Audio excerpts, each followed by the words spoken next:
দর্শক, এবার নির্বাচনী প্রচারের খবর জানাতে সুনামগঞ্জ থেকে যুক্ত হচ্ছেন সহকর্মী এয়ার জুয়েল। জুয়েল, আপনি কোথায় আছেন এবং প্রচারণায় আছে কোন প্রার্থীরা, আমাদের জানাবেন। হ্যাঁ, আমি যদি বলি এখন আছি সুনামগঞ্জ ৩ আসনের সুনামগঞ্জের শান্তিগঞ্জ জগন্নাথপুরের যে নির্বাচনী আসন সেই আসনে এই কিছুক্ষণের মধ্যেই আসলে সুনামগঞ্জ ৩ আসনে স্বতন্ত্র প্রার্থী যিনি ব্যারিস্টার আনোয়ার হোসেন ওনার প্রচারণা এবং গণসংযোগ এবং জনসভার কথা রয়েছে সেই সমাবেশস্থল আছে শান্তিগঞ্জ উপজেলা পড়েছে। এ গ্রেড ক্লিংকারের কনফিডেন্স সিমেন্ট বাংলাদেশের হৃদয় জুড়ে।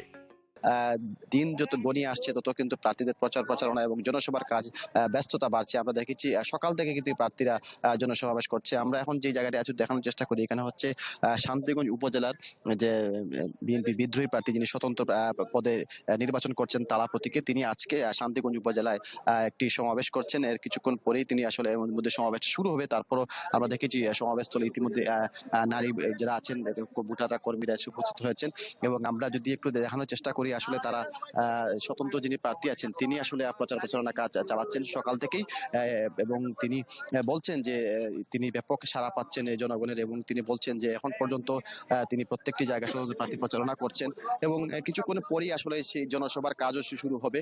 এবং আমরা শান্তিগঞ্জ উপজেলায় দেখেছি এই আসনে সুনামগঞ্জ ৩ আসনে আমরা দেখেছি বিএনপি প্রার্থী আছেন এম কয়সর আহমেদ, এছাড়া এবি পার্টি বাংলাদেশ আছেন তালহা, এছাড়া খেলাফত মজলিসের প্রতীকে লড়ছেন শাহিনুর পাশা। এই আসনটিতে ১০ দলীয় জোটের আসলে একক কোনো প্রার্থী নিয়ে উন্মুক্ত রাখা হয়েছে। তো সব মিলিয়ে এই আসনে ব্যাপক একটা লড়াইয়ের আভাস রয়েছে, যেহেতু অনেক প্রার্থী।